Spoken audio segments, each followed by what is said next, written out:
Fleetwood's long-standing reign as Britain's premier distant water fishing port began its slide into decline in September of 1972 with the onset of the so-called Cod Wars, when the Icelandic government declared a unilateral 200-mile economic exclusion zone around their country. By the time the British government finally conceded the zone in 1976, the writing for the town was already well and truly on the wall. The last distant water trawler to use Fleetwood fish dock sailed out back in 1982. This gunboat Thor was instrumental in that demise. After repeatedly harassing Fleetwood trawlers, finally, with political agreement supposedly in the bag, Thor cut the warps of the trawler Carlisle. It was then rammed by HMS Falmouth, which led the Icelanders to man their guns, though no shots were actually exchanged. And this is the actual cutting gear used on the trawler's warps, which I tracked down to the Icelandic fishing town of Akranes in 1993. And while not directly affected by the Icelandic conflict, with the town's economy obviously suffering as a result, it wasn't long before the inshore fleet also began to contract. A marina now occupies the old commercial dock, and the fish dock is all but empty, leaving just a few diehards still tying up at Jubilee Quay. The ripple effect of Fleetwood's declining fishing industry has also had consequences way beyond the boundaries of the town. Even my plans to get involved in some sort of fishery-based research project began to look scuppered when the scope, range and sailing frequency of the port's fishing fleet was reduced. That was until a long-standing angling friend of mine, Frank B., offered to introduce me to his brother Ben, who was still operating the inshore trawler Biddy out of Jubilee Quay at that time. As those who knew Ben will testify, he was not your typical commercial fisherman. Far from it, in fact. Always chirpy and forever smiling, the politics of a job never seemed to get him down, or if they did, then it never showed. So long as the weather was set fair and he could get in a few tours, Ben was always happy. It didn't seem to matter much that there wasn't a huge pay packet at the end of the day. Just being out there was most definitely his life. As an angler, and as a scientist, this was a golden opportunity for me to see just exactly what the Morecambe Bay fishery really did contain, while at the same time looking for a suitable research project to follow up, which I felt certain had to be out there.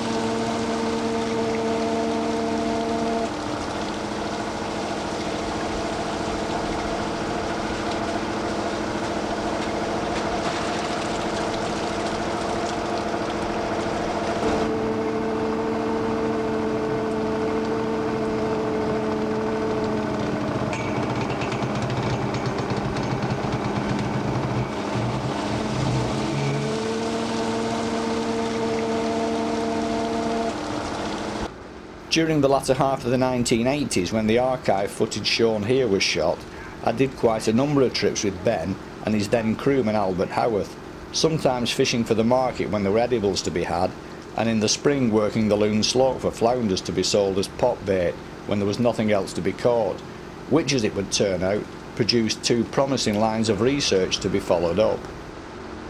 Mixed in amongst the healthier fish in the net was an interesting cross-section of less healthy specimens, displaying a wide range of physical deformities, open sores and abnormal growths.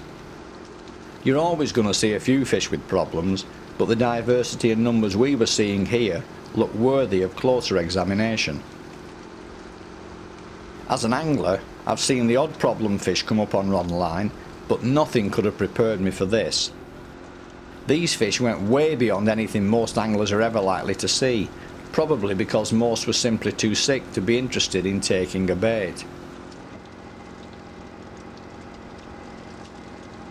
Research already done into flatfish problems lays much of the blame for this at the door of persistent residues contained within industrial, agricultural and wastewater treatment discharges accumulating in the bottom sediment of estuaries, where flounders in particular are common. These chemicals are thought to break down the protective mucus covering these fish, allowing bacteria, viruses and other pathogens to gain entry. Interestingly, at the same time, we were also seeing quite a number of healthy flounders, which Ben and Albert call left-handers. When flatfish fry first hatch, they have round bodies, which eventually start to flatten.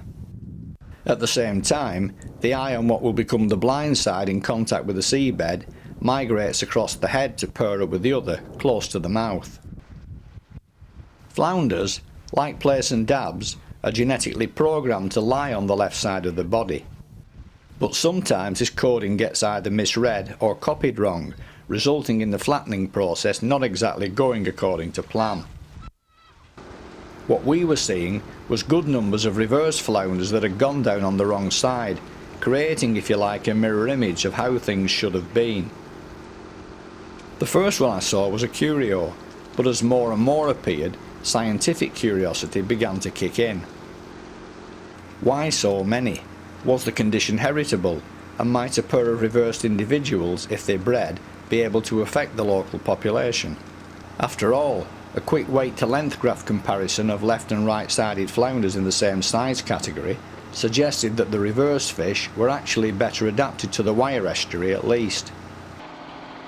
Perhaps, at last, I'd finally found the project I'd been looking for. All that was needed then was to get it funded. Meanwhile, other aspects of the catch were also grabbing my attention, such as the taking of nearly 30 big brill one afternoon, somewhere along a towing line from Loomboy to South Walney, plus fish like John Dory and hake, neither of which are ever seen on rod and line out in the bay.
Before I had a chance to get started on my project, Ben got rid of Biddy under the decommissioning scheme, but it wasn't too long before he was back on the water with a new smaller boat called Scorpio and a new crewman, Doug Alder. I never actually got to sail aboard Scorpio, which in light of what was to happen was probably no bad thing.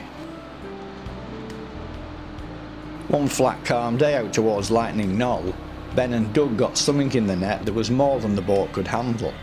Whether it was rubbish, a boulder, or something lost from a ship is difficult to say. Whatever it was, as the winch struggled to lift the weight of the laden net, Scorpio capsized and sank. Typical of many fishermen, myself included, Ben was no swimmer, so it fell to Doug to keep the pair of them afloat for the 10 minutes or so it took to be rescued. Doug was eventually pulled from the water alive. Ben unfortunately failed to make it back.